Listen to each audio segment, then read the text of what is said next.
નમસ્કાર દોસ્તો, આપનું સ્વાગત છે.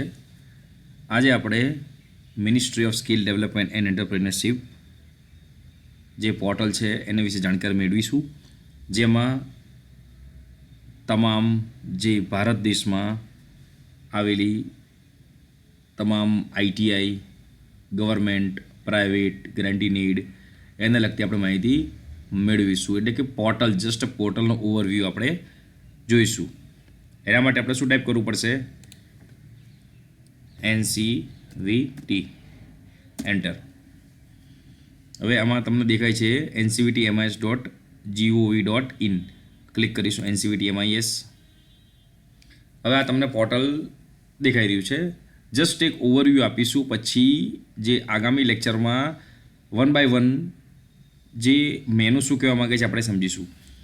સૌથી પહેલાં સ્ટાર્ટિંગમાં તમને આ ડાયલોગ બોક્સ જોવા મળે છે, જે હોમ મેનુ છે, જેમાં રોજે રોજની અપડેટ થતી હોય છે બાય ધ સ્કિલ ઇન્ડિયા, કૌશલ ભારત, કુશલ ભારત એ આનો લોગો છે.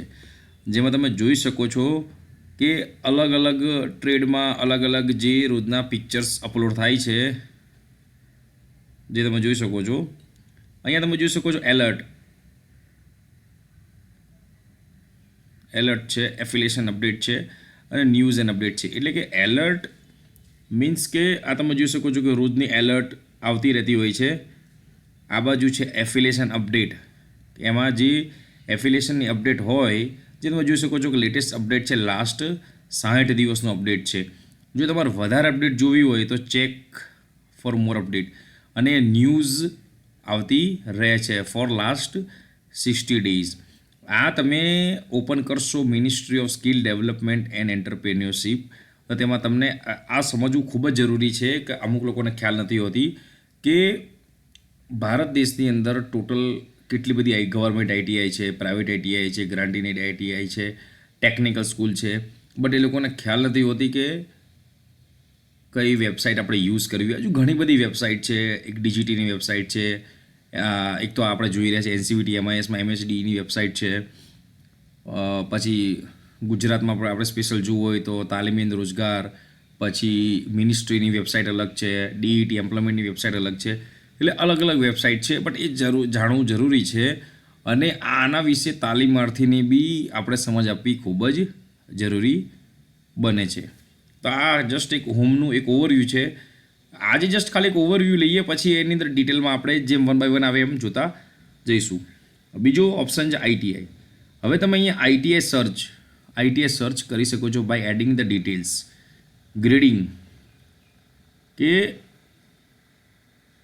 જે ગ્રેડિંગ થાય છે, જે આઈટીઆઈનું ગ્રેડિંગ એવરી યર એ બતાવે છે ગ્રેડિંગ. આ છે ટ્રેડ સ્ટેટિસ્ટિક્સ. હવે નેક્સ્ટ છે ટ્રેનિંગ. હવે આ એકદમ ઇમ્પોર્ટન્ટ છે, એ જાણવું જરૂરી છે. એ આપણે ડિટેલમાં જોઈશું 1 by 1. એક તો ટ્રેનિંગ સર્ચ. ટ્રેનિંગનું તમે સર્ચ કરી શકો છો બાય એડિંગ ધ ડિટેલ્સ. ટ્રેનિંગનું વેરિફિકેશન આ મેનુથી થાય છે. ટ્રેનિંગ વેરિફિકેશન બિફોર HT એ બી આપણે સમજીશું. ટ્રેનિંગની પ્રોફાઇલ આનામાંથી જોઈ શકીશું. હવે આ જે છે એ આ બધું ટ્રેનિંગને લગતું છે, બટ આ જે NSE લીગસી સર્ટિફિકેટ વિશેની માહિતી આપશે. પછી આ centre of excellence COE certificate download કરવા માટેનું કહે છે. પછી આ છે ફ્લેક્સી માર્કશીટ સર્ટિફિકેટ, એ આપણે ડાઉનલોડ કરી શકીશું. પછી ફ્લેક્સી સેમિસ્ટર માર્કશીટ સર્ટિફિકેટ આમાંથી મળી જશે. પછી જે DST marksheet 2019 dual system technology, એની માર્કશીટ 19 પહેલાંની. DST સર્ટિફિકેટ 19 પહેલાંનું. NCIEC લીગસી સર્ટિફિકેટ તમને આનામાંથી મળી રહેશે. NTC legacy certificate. હવે આ વસ્તુ કહેવાની જરૂરી કેમ છે કે આ બધી વસ્તુ લોકોને ખ્યાલ નથી હોતી, એટલે તમે તમારી રીતે બી તમે ડાઉનલોડ કરી શકો છો. આગામી સમયમાં આપણે રિલેવન્ટ આપણે મેનુનો ઉપયોગ કરીશું. હવે આ છે નેક્સ્ટમાં વેરિફિકેશન. હવે આમાં તમે જોશો તો સર્ટિફિકેટ વેરિફિકેશનમાં આપણે સર્ટિફિકેટ વેરીફાઈ કરી શકીશું by adding the detail certificate number. Certified training, જે ટ્રેનિંગ સર્ટિફાઈડ થઈ ગયું છે, આપણે એનો સર્ચ કરી શકીશું. આ છે માર્કશીટ વેરિફિકેશન, જે ખૂબ જ ઇમ્પોર્ટન્ટ પોઈન્ટ છે કે તમે માર્કશીટ અસલી છે, ફેક બનાવેલી છે કે એ તમે ચેક કરી શકશો. નેક્સ્ટ છે ઇન્સ્ટ્રક્ટર સર્ચ કરી શકશો. હવે instructor ID, ITI, name, code એ બધું નાખીને તમે આ ઇન્સ્ટ્રક્ટરનું તમે સર્ચ કરી શકશો. હવે એક્ઝામિનર, આ એકદમ મહત્ત્વનો મુદ્દો છે. એક્ઝામિનર એટલે કે જે એક્ઝામ લેવાય છે, પ્રેક્ટિકલ પરીક્ષા લેવાય છે, બરાબર, જે પ્રેક્ટિકલ પરીક્ષા લેવાય છે તો એક્ઝામિનર રજિસ્ટ્રેશન કરવું પડે છે. એમાં તમારે ડિટેલ ફિલઅપ કરવાની હોય છે.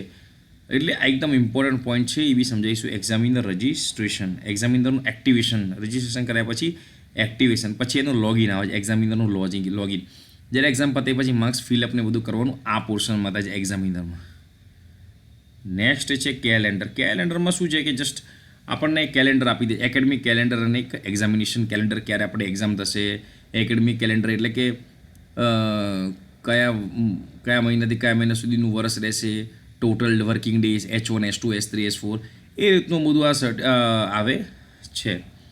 હવે આ CFI છે. CFI જોઈશું આપણે. આ હેલ્પ છે આપણને, આ યુઝર મેન્યુઅલ છે, બરાબર. આ યુઝર મેન્યુઅલમાં તમે જોઈ શકો છો કે ટ્રેની અપલોડ, ITIનું ડેશબોર્ડ તમને જોવા મળશે, ટ્રેની વેરિફિકેશન, ટ્રેની ડિસ્ચાર્જ જે થયો, પછી તમે પાસવર્ડ ભૂલી ગયા હોય એ, પછી ઇન્સ્ટ્રક્ટર, પછી MISનું જે નોડલમાં આપણે ક્રિએટ કરીએ માર્ક્સ ક્રિએટ એ થશે. MIS નોડલ માર્ક્સ એડિટ થઈ શકશે, પછી અપ્રૂવ થઈ શકશે. પછી એક્ઝામિનરનું યુઝર મેન્યુઅલ પણ આપણને અવેલેબલ રહેશે. પછી લાસ્ટ છે ગ્રીવિનન્સ યુઝર મેન્યુઅલ, કે જે તમે કોઈને ગ્રીવિનન્સ કરી શકો છો. આ એકદમ ઇમ્પોર્ટન્ટ પોઈન્ટ છે, ડેશબોર્ડ. હવે કમ્પ્લેન ટૂલ છે. એટલે કમ્પ્લેન ટૂલ એટલે કે કોઈ તાલીમાર્થીને કોઈ પ્રોબ્લેમ આવી તો કમ્પ્લેન કરી શકે છે કમ્પ્લેન ટૂલમાંથી. આ હેલ્પ ડેસ્ક છે અને આ ગ્રીવિનન્સ છે. આ હેલ્પ ડેસ્કમાં DGET અને એક ફ્રિકવન્ટલી આસ્ક્ડ ક્વેશ્ચન છે. એક આ ગ્રીવિનન્સ છે. ગ્રીવિનન્સમાં એક તો લોગ તમે કરાવી શકો છો ગ્રીવિનન્સ, અને એનું ગ્રીવિનન્સનું કર્યા પછી તમે વ્યૂ કરી શકો છો, બરાબર. એટલે આજે આ જોયું ministry of skill development and entrepreneurship. એમાં જસ્ટ તમે આ બધા જે મેનુ છે 1 by 1 આપણે જોઈશું. એટલે ટોટલી આ જે છે વેબસાઇટ એના વિશે ઇન્ફોર્મેશન મળી જશે. એના પછી આપણે સીધ પોર્ટલ છે, SIDH પોર્ટલ છે, એના વિશે માહિતી લઈશું. કઈ રીતે વેરિફિકેશન કરવું, શું ના કરવું. પછી જે ઓલ ઇન્ડિયા લેવલે ટોટલ કેટલા ટ્રેડ છે તેના વિશે માહિતી લઈશું. જસ્ટ ઓવરવ્યૂ લઈશું. માની લો કે આપણી જોડે મેન્ટેનન્સ મિકેનિક કેમિકલ પ્લાન્ટ છે, અટેન્ડન્ટ ઓપરેટર કેમિકલ પ્લાન્ટ છે, લેબોરેટરી અસિસ્ટન્ટ કેમિકલ પ્લાન્ટ છે, ઇન્સ્ટ્રુમેન્ટ મિકેનિક કેમિકલ પ્લાન્ટ, આ બધા ટ્રેડ છે અલગ અલગ. જસ્ટ આ ટ્રેડો શું કહેવા માંગે છે એક ઓવરવ્યૂ. પછી અમુક ટ્રેડને લઈને આપણે ડિટેલમાં ચર્ચા કરીશું. Thank you.